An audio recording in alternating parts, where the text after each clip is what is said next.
정의용 청와대 국가안보실장을 수석으로 하는 대북 특별사절단이 1박 2일 일정으로 내일 오후 평양을 방문합니다. 한반도 평화정착과 남북관계 발전을 위한 대화에 나설 예정입니다. 특히 북미 대화에 초점을 맞추고 있는 특사단은 귀국 후 다시 미국을 방문해 당북 결과에 대해 설명할 예정입니다. 이번 특사단은 당북 기간 중 북한 김정은 위원장을 직접 만나 한미 당국이 조율한 비핵화 관련 내용을 전달할 계획입니다. 이 자리에서 김 위원장이 진전된 입장을 내놓을지 주목됩니다. 검찰이 이명박 전 대통령의 재산 관리인 이병모 씨를 재판에 넘기면서 이 전 대통령을 다스 실제 소유자로 공소장에 적시한 걸로 파악됐습니다. 이르면 내일 문무일 검찰총장이 그동안의 수사 상황을 종합적으로 보고받은 뒤 이 전 대통령 측에도 곧 소환 조사 일정을 통보할 전망입니다. 유럽연합 EU가 미국 공산품의 강력한 보복을 경고하자 트럼프 대통령이 이번엔 유럽산 자동차에 세금을 물리겠다고 맞대응했습니다. 대서양 사이의 무역 전쟁의 전운이 짙어지는 가운데 미국 언론에선 한국 같은 동맹국에게는 새로운 관세를 면제해줘야 한다는 제안도 나왔습니다. 문화예술계를 중심으로 터져나오던 성폭력 피해 폭로, 미투 운동이 초중고교로도 확산되고 있습니다. 온라인에서 청소년 시절 당했던 성폭력 피해를 폭로하는 글이 줄을 잇고 있습니다. 대학가에서는 성폭력 사고를 미리 막으려는 노력도 시작됐습니다. JTBC 뉴스룸 지금 시작합니다.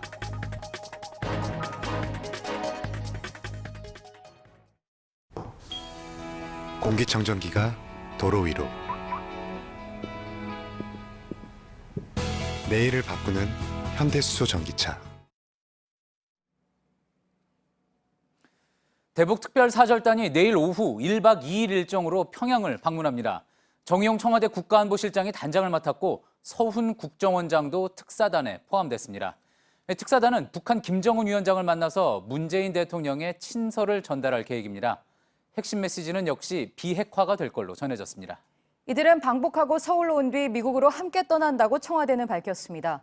대북 특사와 대미 특사를 겸하게 되는 건데 북미 대화를 적극 중재하겠다는 정부 의지가 엿보입니다. 이희정 기자입니다. 특사단은 정의용 안보실장을 수석으로 서훈 국정원장, 천혜성 통일부 차관, 김상균 국정원 2차장, 윤건영 청와대 국정상황실장까지 5명으로 꾸려졌습니다. 통일부 당국자 등 5명도 실무진으로 동행합니다. 특사단은 내일 오후 특별기 편으로 서해 직항로를 통해 방문하고 평양에 1박 2일간 머무르며 북한 고위급 인사들을 만날 예정입니다. 김정은 위원장을 직접 만나 문재인 대통령의 친서를 전달할 가능성도 큰 것으로 알려졌습니다. 특사단은 북미 대화를 조율하는 데 초점이 맞춰져 있습니다. 특별사절단은 특히 한반도 비핵화를 위한 북미 대화 여건 조성, 남북교류 활성화 등 남북관계 개선 문제 등을 포괄적으로 논의할 예정입니다. 청와대 고위 관계자는 지난 1일 문 대통령과 트럼프 미국 대통령이 통화한 뒤 바로 다음 날 특사단 파견을 북측에 통보했다고 말했습니다. 비핵화에 대한 미국의 구체적인 입장 등 북측에 전할 주요 메시지들에 대해 한미 간의 조율이 있었을 것으로 분석됩니다. 정의용 실장과 서훈 국정원장은 6일 북한에서 돌아온 뒤 곧이어 미국을 방문해 방북 결과를 설명할 계획입니다. JTBC 이희정입니다.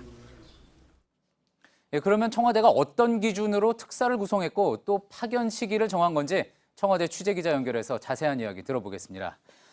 고석승 기자, 이제 정의용 안보실장과 서훈 국정원장, 당초에 각각 특사 1순위로 거론이 되지 않았습니까? 근데 청와대는 두 사람이 함께 가는 카드를 선택했습니다. 어떤 의미가 있다고 볼 수 있을까요? 네, 정의용 안보실장은 우리 정부의 대미 외교 라인을 지휘하고 있고 서훈 원장은 북한과의 접촉을 총괄하고 있습니다. 누가 가느냐에 따라 대북 특사의 성격을 가늠해 볼 수 있었던 건데 청와대는 두 사람을 모두 보내는 카드를 선택한 겁니다. 이 북미 대화 중개에 나선 입장에서 북한과 미국의 차례대로 양측의 입장을 정확히 전달하겠다 그런 의미로 풀이가 됩니다. 특히 미국 측과 그동안 입장을 조율해왔던 정의용 실장을 수석으로 앞세운 건 미국 정부를 염두에 둔 결정으로 보입니다. 예, 그렇다면 또 이제 관심은 북한 김정은 위원장과 만날 수 있겠느냐, 그 만남 여부에 쏠려 있는데 김 위원장을 만나는 거는 확정이 됐습니까? 네, 김정은 위원장과의 만남 가능성에 대해 청와대는 명확하게 밝히지 않았습니다. 다만 김여정 부부장 방남 당시를 거론하면서 이에 상응하는 결과가 있을 것으로 본다고 말했습니다. 또 다른 청와대 관계자도 대북 특사의 방북 성과와 관련해서 결국 김정은 위원장의 입에서 무슨 이야기가 나올지가 가장 중요하다고 밝히면서 사실상 이 김 위원장과의 만남을 이미 사전에 북한 측과 조율했을 가능성이 커 보입니다. 이 김정은 위원장과 만난다면 결국 이 내일 저녁에 만날 가능성이 가장 커 보이는데요. 이 김정은 위원장과 우리 측 특사단이 서로 주고받는 대화 내용은 청와대로 실시간 보고가 될 것으로 보입니다. 청와대 보고 역할은 문 대통령의 측근인 윤건영 상황실장이 맡을 가능성이 큽니다. 예, 오늘 또 청와대 특사단 발표 내용을 보면은 이후에 이제 미국을 방문하겠다라는 계획까지 함께 공개를 했습니다. 방미 일정은 좀 누굴 만날지 어떻게 할지 구체적으로 나온 게 있습니까? 네, 청와대는 이 방미와 관련해서 평양을 다녀온 뒤 조만간 갈 예정이다. 아직 구체적 일정은 나오지 않았다고 밝혔습니다. 하지만 방북에 앞서 방미 계획을 함께 밝혔다는 점과 그 취지로 볼 때 이번 주 중으로 미국으로 떠날 가능성이 높습니다. 누구를 만나느냐 역시 굉장히 중요한 문제인데요. 청와대 고위 관계자는 맥메스터 국가안보보좌관은 물론이고 그 윗선까지 만나야 할 것 같다고 밝혔습니다. 그런 점으로 볼 때 트럼프 미국 대통령과의 면담도 추진 중인 것으로 보입니다. 그런데 현 상황으로 보면 결국 김정은 위원장이 우리 측 특사에게 무슨 이야기를 하는지가 결국 우리 특사가 미국에 가서 만날 사람을 결정할 가능성이 커 보입니다. 예, 청와대에서 고석승 기자였습니다.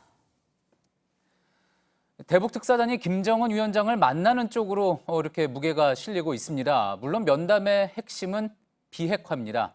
미국은 북한에 대해 여전히 명확한 비핵화 요구를 하고 있는데 김정은이 어떤 입장을 보일지 주목됩니다. 박현주 기자입니다. 문재인 대통령이 대북 특사단 파견 계획을 밝힌 한미 정상 간의 통화 뒤에 백악관은 완전하고 검증 가능하며 돌이킬 수 없는 핵 폐기를 언급했습니다. 북한 김정은 위원장이 대북 특사단에게 비핵화에 대한 명확한 입장을 내야 한다는 경고성 메시지입니다. 특사단은 비핵화 없이는 대화도 없다는 미국의 강경한 입장을 북측에 분명하게 전달할 전망입니다. 북한의 분위기도 이전과는 조금 다릅니다.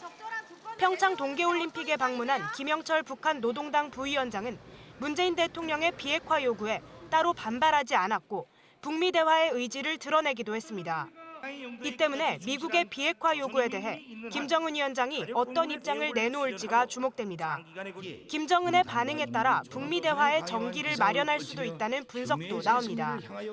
북측이 이 모라토리엄, 특히 7차 핵시험이나 ICBM 그 미사일 발사를 당분간 자제하겠다라고 한다면 미국도 뭔가 유연성들을 발휘할 수 있다.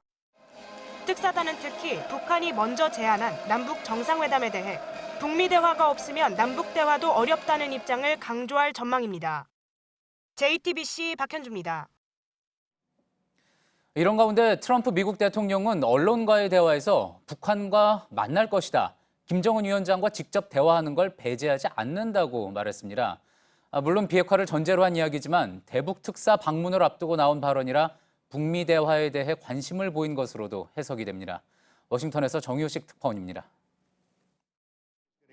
트럼프 대통령은 북한이 며칠 전 전화를 걸어와 대화를 하고 싶다고 했지만 비핵화부터 해야 한다고 했다고 말했습니다. 아마 긍정적인 일이 일어날지 모르고 사실이길 바란다며 우리는 만날 것이며 무슨 일이 일어날지 지켜볼 것이라고 했습니다. 취임 후 처음으로 참석한 중견 언론인 모임에서 한 발언입니다. 비핵화를 전제하긴 했지만 물밑 접촉을 시사하는 발언과 함께 북한과 만날 것이라고 상당히 진전된 언급을 한 겁니다. 또 북한 김정은 위원장과 직접 대화하는 걸 배제하지 않을 것이라고 했습니다. 그러면서 미친 사람을 상대해야 하는 위험에 직면한 건 내가 아니라 김 위원장이라고 말했습니다. 만찬 발언은 대북 특사 명단 발표 직전에 나온 겁니다.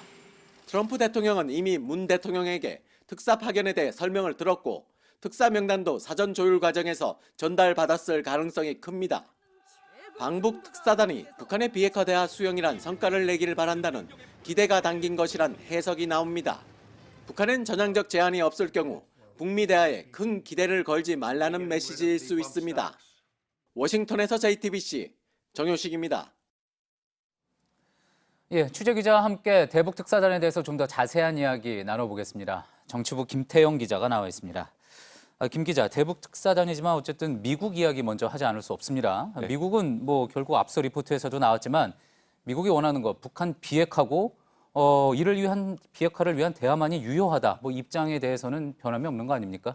네, 그렇습니다. 미국은 현지 시간으로 지난 1일 CVID를 다시 강조했습니다. 예. CVID란 완전하고 검증 가능하며 되돌릴 수 없는 완전한 핵폐기를 의미합니다. 예. 이 과거 조지 부시 대통령이 북한을 악의 축이라고 지목했던 시절에 나왔던 가장 강력한 수준의 비핵화 해법입니다. 대화를 위한 대화는 않겠다. 시간 끌기용 대화는 더 이상 의미가 없다는 걸 강조한 건데 시점상 문 대통령이 트럼프 대통령에게 특사 파견을 설명한 직후에 나왔다는 점도 이런 메시지를 담고 있는 것으로 볼 수 있습니다. 예, 특사 파견 전후로 어쨌든 계속 같은 입장이다라는 거. 간단히 말해서 미국은 결국 북한이 비핵화 입장을 선언을 해야지 대화를 하겠다 이렇게 볼 수 있는 건가요? 뭐 그런 입장은 계속 이어지고 있습니다. 이는 북한뿐 아니라 북미 대화의 중재자를 자처하고 나선 우리 정부를 동시에 압박하는 메시지로도 볼 수 있습니다. 예, 그렇군요. 자, 그런데 이 핵무장에 어쨌든 북한은 수십 년 공을 들여왔습니다. 그리고 체제 유지가 곧 핵무기를 가지는 것이라고 생각을 하고 있는데 과연 이 하루아침에 비핵화 이야기를 북한이 할 수 있겠느냐 이런 분석들도 나오지 않습니까? 그렇습니다. 미국 역시 북한이 곧바로 비핵화를 선언할 것이라고 기대를 하진 않고 있습니다. 예. 다만 향후 대화 테이블에 앉게 되더라도 이 과거처럼 끌려다니진 않겠다. 다시 말해서 처음부터 이 대화에 확실한 주도권을 쥐고 가겠다는 뜻으로 보입니다. 예. 앞서 네퍼 주한미 대사대리는 북한이 비핵화로 이어질 수 있는 의미 있고 진지한 입장을 표명하면 미국 역시 대화에 참여할 의지가 있다고 밝힌 바가 있습니다. 예. 비핵화로 이어질 만한 또 상식적으로 납득할 만한 내용을 북한이 내놓는다면 미국이 이를 수용할 수도 있을 것이라는 게 우리 측의 기대입니다. 예, 꼭 비핵화를 하겠다 이런 말이 아니더라도 그에 상응하는 입장이면은 수용할 수 있을 것이다 이런 기대군요. 자, 그러니까 아무래도 뭐 김정은 입에 이번 특사의 성과가 달려 있다고 했던 청와대 이야기도 아마 이런 이유로 해석이 될 수 있을 것 같습니다. 자, 그렇다면 실제로 어느 정도 입장이 나올 거라고 기대해 볼 수 있을까요? 이 북한 역시 주어진 시간이 많지 않다는 걸 스스로 잘 알고 있습니다. 예. 이 북미 대화 없이 남북 관계 개선은 없다, 또 어렵다고 우리 정부가 못 박았고 이번 기회를 놓칠 경우 국제사회의 대북 제재와 이로 인한 고립이 점차 강화될 것입니다. 예. 시간이 이런 상태로 흘러가면 북한 입장에선 더 급해질 수밖에 없기 때문에 이전과는 다른 입장이 나올 가능성도 있습니다. 자, 그런 이런 양쪽의 입장을 잘 알고 있는 건 결국 우리 정부 아니겠습니까? 어떤 전략을 가지고 북한과 미국을 각각 접촉할 거라고 예상해 볼 수 있을까요? 이 북미가 대화의 필요성은 인정하면서도 대화로 들어가기 위한 입장차는 명확합니다. 예. 아예 접점을 못 잡고 있는 건데 우리 정부가 특사단을 보내는 건 북미의 의견을 명확히 상대방에게 전달하면서 이 접점을 한번 찾아보자는 겁니다. 예. 대북 특사단을 곧바로 미국에 보내겠다는 것도 우리 정부의 의지가 반영된 전략적인 선택으로 보입니다. 예. 자, 앞서 그 정의용 실장과 서훈 원장, 대북 특사와 대미 특사에 동시에 포함시킨 거 고석승 기자도 언급을 했는데 네. 또 구체적으로 좀 어떻게 해석을 해볼 수가 있을까요? 이건 이 미국의 신뢰 확보 차원의 문제로도 볼 수 있습니다. 예. 이 정보당국 최고 책임자만 방북할 경우 이 남북 간 논의된 사항이 미국과 100% 공유되지 않을 수도 있다는 미국의 오해를 없애자는 건데요. 예. 이 과거 김대중 노무현 정부 시절에 미국은 남북 간 대화의 내용이 그대로 미국으로 전달되지 않는다고 생각했다는 게 미국 전문가들의 설명입니다. 예. 이 문재인 정부도 북한 문제에 있어서는 노무현 김대중 정부와 맥을 같이 하기 때문에 그런 의심을 받을 수도 완전히 떨칠 수는 없는 게 현실인데요. 예. 대미라인인 정 실장을 수석으로 구성하고 방북 이후 곧장 미국으로 보내는 건 그런 불필요한 오해의 여지를 없애겠다는 취지로 해석됩니다. 예. 물론 청와대는 표면적으로는 미국뿐 아니라 중국과 일본 정부에도 내용을 똑같이 설명할 것이어서 꼭 미국만을 배려한 건 아니라고 입장을 내놨습니다. 예. 정치부 김태영 기자 이야기 잘 들었습니다. 네, 다음 소식입니다. 이명박 전 대통령의 재산을 관리해온 이병모 씨가 재판에 넘겨졌습니다. 검찰은 이 씨의 공소장에 이 전 대통령을 다스 실제 소유자로 적었는데 앞서 구속영장에 실주주로 했던 것에서 더 나갔습니다. 삼성이 다스의 미국 소송비를 위해 준 70억 원은 이 전 대통령에게 직접 건넨 뇌물로 봤습니다. 심수미 기자입니다. 이병모 청계재단 사무국장은 10수년간 이명박 전 대통령의 차명재산을 관리해온 인물입니다. 이 씨는 다스 자회사 홍은프래닝에서 40억대 비자금을 조성하고 이 전 대통령의 차명재산 목록을 파쇄한 혐의 등으로 재판에 넘겨졌습니다. 검찰은 이 씨의 공소장에 이 같은 혐의를 설명하면서 이 전 대통령을 다스 실제 소유자라고 적었습니다. 앞서 이 전 대통령을 실주주라고 적었던 이 씨의 구속영장에서 한 발 더 나아간 표현입니다. 검찰은 다스가 이 전 대통령 것이라는 판단에 따라 삼성이 다스의 미국 소송비를 위해 제공한 70억 원에 대해서도 이 전 대통령에게 직접 건네진 뇌물로 보고 관련 혐의를 적용할 방침입니다. 또 검찰은 이 씨로부터 확보한 금전 출납 장부 등을 분석하면서 다스에서 조성된 비자금 상당액이 이 전 대통령 측에 흘러간 정황도 포착한 것으로 전해집니다. 검찰은 조만간 이뤄질 이 전 대통령 소환에서 다스 비자금과 관련한 내용 등도 조사할 방침입니다. JTBC 심수희입니다. 네, 이런 수사 상황을 검찰총장이 곧 보고받고 이 전 대통령을 언제 소환할지 최종 결정하게 됩니다. 이달 초에 부를 거란 전망이 있었지만 뇌물 혐의가 새로 나와 추가 수사가 이뤄졌습니다. 취재기자 연결합니다. 한민용 기자, 이 전 대통령을 언제 부를지 소환 날짜가 내부적으로 정해졌습니까? 네, 검찰은 곧 이명박 전 대통령 측에 소환일을 통보하고 이르면 다음 주중 불러 조사할 것으로 전망됩니다. 지난 박근혜 전 대통령 수사 때처럼 자료 검토에 시간이 필요하다는 등의 이유로 출석이 연기되지 않도록 이번엔 아예 처음부터 넉넉한 여유를 두고 소환 날짜를 알릴 것으로 보입니다. 구체적인 일정은 문무일 검찰총장이 윤석열 서울중앙지검장으로부터 수사 상황에 대한 보고를 받은 뒤 최종 결정될 예정입니다. 다만 검찰은 최근 재산관리인 이병모 씨의 금전 출납부 등을 분석하는 과정에서 새로운 혐의들을 계속해서 발견해 나가는 상황입니다.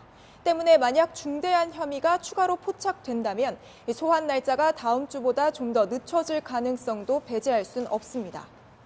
네, 이 전 대통령의 작은 형 이상득 전 의원 얘기를 해볼까요? 국정원 특활비를 받은 혐의로 이미 조사받았는데 또 다른 불법 자금을 전달한 핵심 인물로 지목됐습니다. 다시 조사받습니까?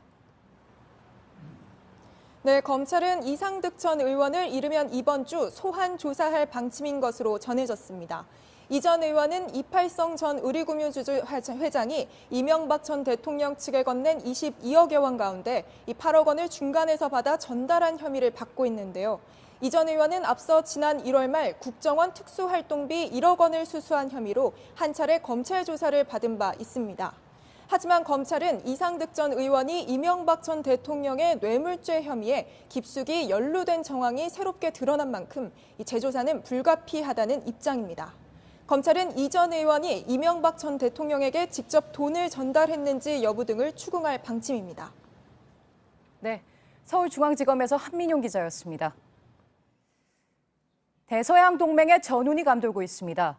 유럽연합이 미국 공산품에 보복하겠다고 하자 이번엔 트럼프 대통령이 자동차 전쟁을 경고했습니다. 미국 언론은 한국을 비롯한 동맹국에게 관세 폭탄을 면제해야 한다고 했습니다. 전용우 기자입니다.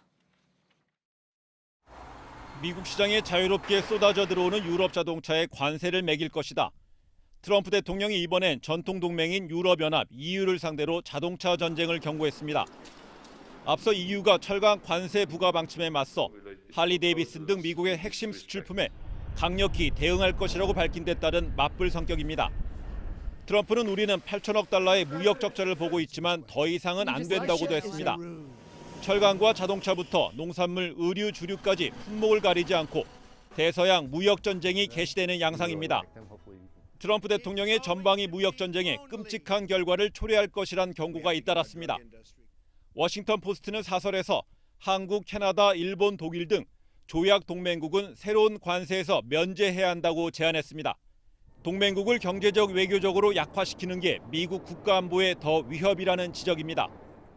무역 전쟁은 파괴적이라는 제목의 사설을 실은 뉴욕타임스는 게리 콘 수석경제보좌관이 철강 관세가 최종 확정될 경우 사임하겠다고 배수진을 쳤다고 전했습니다. JTBC 전용우입니다. 한국 GM 사태가 좀처럼 풀리지 않고 있습니다. 경영 실태 조사는 시작도 못했고 다음 임금을 언제 협상할지도 불투명합니다. 희망퇴직에 2,400명 이상 몰려 정리해고 가능성은 줄었지만 회사와 노조는 여전히 팽팽합니다. 박영우 기자입니다. 정부는 한국 GM에 대한 경영 실태 조사를 이달 초에는 시작할 계획이었습니다. 재무 실사를 하기로 GM과 지난달 22일 합의했기 때문입니다. 하지만 양측이 실사 범위와 기간을 놓고 팽팽하게 맞서면서 계속 늦어지고 있습니다. 정부와 산업은행은 3, 4개월이 걸리더라도 각종 의혹을 철저하게 검증하려고 합니다. 하지만 GM은 상황이 급한 만큼 꼭 필요한 부분만 조사해 가능한 빨리 마치자는 입장이라 조사 시작도 못하고 있는 겁니다.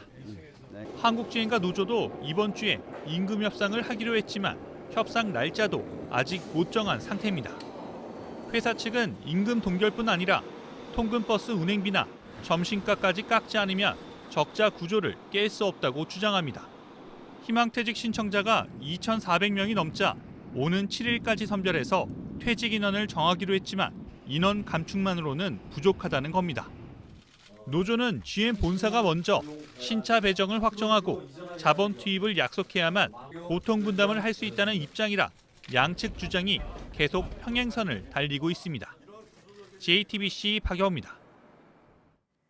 부산 해운대 LCT 추락 사고의 원인을 찾기 위한 현장 조사가 이어졌습니다. 경찰은 작업대를 외벽에 고정하는 장치가 처음부터 부실했을 가능성을 집중 조사하고 있습니다. 배승주 기자입니다. 부산 해운대 LCT 공사 현장에서 경찰과 국과수 감식팀이 분주하게 움직입니다.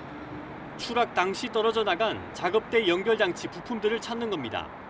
공사 중인 건물 각층 외벽에는 40cm 정도 크기의 앵커가 콘크리트 속에 박혀 있었습니다. 위아래 각 2개씩 4개의 슈 브라켓이란 고정 장치를 볼트를 이용해 앵커에 붙이고 여기에 레일을 설치해 유압으로 작업대를 움직이는 원리입니다. 그런데 사고 작업대는 4개의 슈 브라켓과 볼트는 물론이고 2개의 앵커 머리에서는 조임 나사인 콘도 사라졌습니다. 대충 돌려보면은 그게 빠질 확률은 없습니다. 철근 애들이 걸린다고 빼갖고 뭐 대충 꼽든가 아니면 아예 빼놓든가 그런 식으로 나갑니다.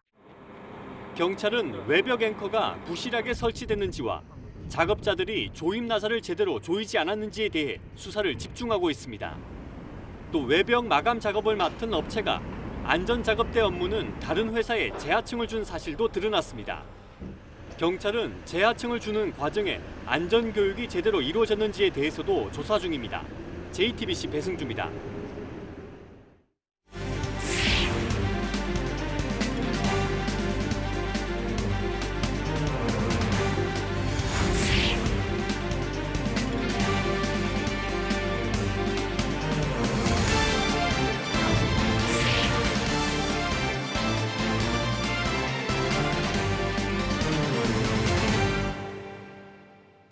성폭력 피해를 폭로하는 미투 운동이 초중 고등학교로도 번지고 있습니다. 과거 담임교사 등으로부터 성추행을 당했다는 폭로가 온라인을 통해 이어지고 있습니다. 한편 개강을 앞둔 대학가에서는 성폭력 사고를 예방하기 위한 노력들이 예전보다 한층 더 강화됐습니다. 박준우 기자입니다. 광장에 모인 여성들이 미투 글자가 적힌 손팻말을 들었습니다. 함께 구호를 외칩니다. 피해자는 일상으로! 여성의 날을 앞두고 열린 한국 여성대회 현장입니다. 한 고등학생은 초등생 시절 당했던 성폭력 경험을 털어놓습니다. 저는 초등학교 4학년 담임교사에게 1년 동안 성폭력을 당했습니다. 자신의 다리 위에 앉히는 등 성추행을 했습니다. 성폭력 피해 폭로 미투 운동이 초중 고교로도 번지고 있습니다. 스쿨 미투라는 온라인 익명 게시판에도 어린 시절 당했던 피해 제보가 이어지고 있습니다. 일부 청소년들도 적극적으로 피해 사실을 알리고 있습니다. 미투 운동이 교육계 전반으로 확산되는 모습을 보이면서 개강을 맞은 대학가에도 비상이 걸렸습니다. 한 대학교는 술 없는 신입생 환영회를 열었습니다. 제정신으로 이제 친구들하고 대화도 하고 여러 가지 얘기를 더 많이 나눌 수 있어서 사고도 안 일어날 거고.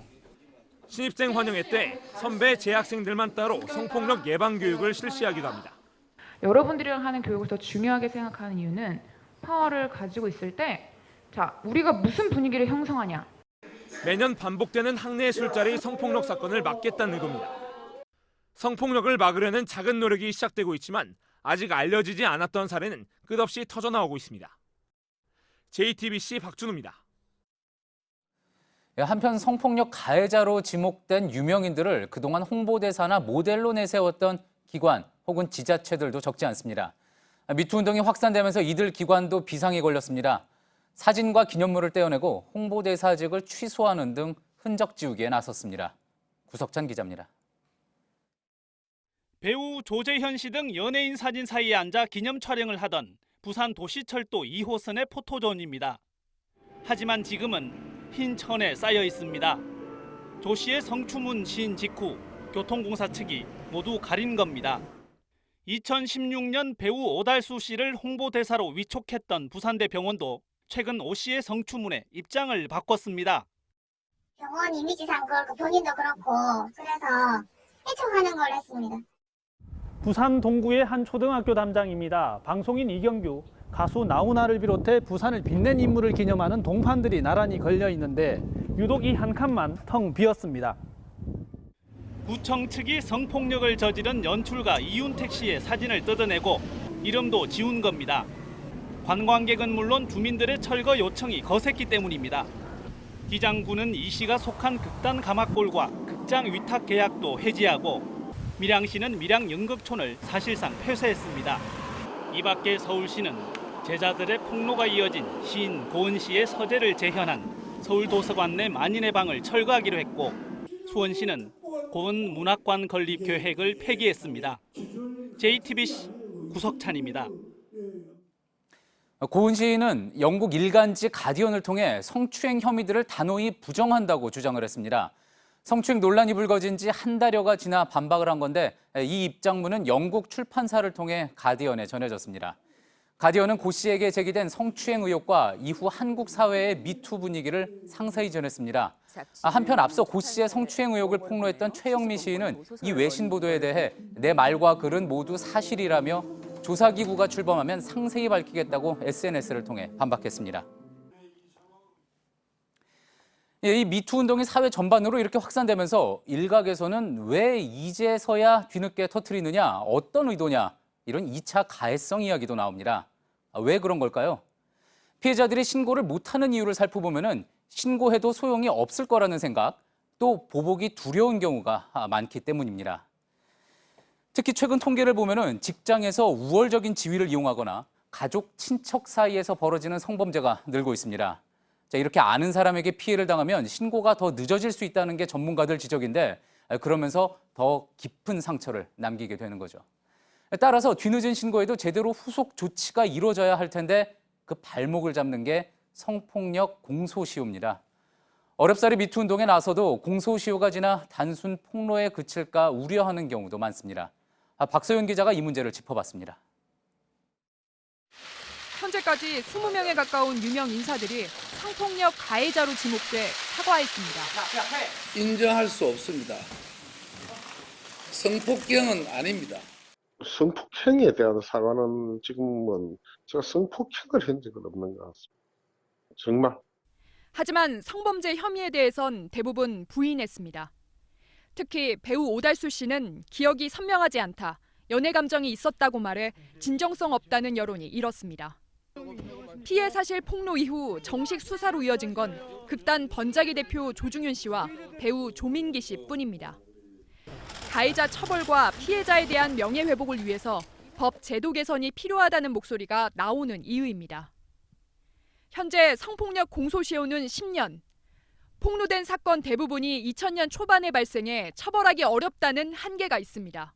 강간 같은 경우에는 중대범죄이기 때문에 외국 같은 경우에는 거의 한 30년까지도 공소시효를 연장해서 하고 있고요. 미국은 20여 개 주에서 강간죄 공소시효가 아예 없습니다. 피해자가 사실을 말하고도 명예훼손이나 무고로 고소를 당할 수 있다는 점도 지적됩니다. 이 점은 지난달 22일 스위스 제네바에서 열렸던 유엔 여성차별 철폐위원회 회의에서 비판을 받기도 했습니다. And in fact, proceeding to bring defamation suits against these victims. This has horrendous effects of silencing all victims. JTBC 박소연입니다. 문재인 대통령은 오늘 한국 여성대회 축사를 통해 성평등이 모든 평등의 출발이라면서 젠더 폭력에 더 단호히 대응하겠다고 밝혔습니다. 문 대통령은 또 미투 운동에 동참한 피해자들에게 경의를 표한다면서 용기 있는 행동에 호응하는 분명한 변화를 만들어내겠다고도 강조했습니다. 제주도로 여행 가면 렌터카 많이 타시죠? 앞으로는 빌리는 요금이 오를 수도 있겠습니다. 교통이 혼잡해진다며 제주도가 렌터카 수를 제한하기로 했습니다. 업계와 관광객의 반응은 엇갈립니다. 최충희 기자입니다. 제주 시내에 가득한 자동차 가운데 상당수는 렌터카입니다. 제주를 찾는 자유여행객들이 부쩍 늘었는데 이들 대부분이 렌터카를 찾습니다. 이렇다 보니 제주도의 렌터카 수는 2011년 15,000여 대에서 지난해 32,000여 대로 갑절 이상 늘었습니다. 제주 전체에서 운행되는 자동차는 37만여 대 수준입니다. 하지만 도심과 주요 관광지에서 체증과 사고를 일으키는 건 10%에 채 못 미치는 렌터카입니다. 제주도는 관광지라 렌터카가 도로 점유하는 게 한 70% 됩니다. 그래서 특정 시간대에 도심 진입에 혼잡을 가중하는 주 원인이라고 볼 수 있습니다.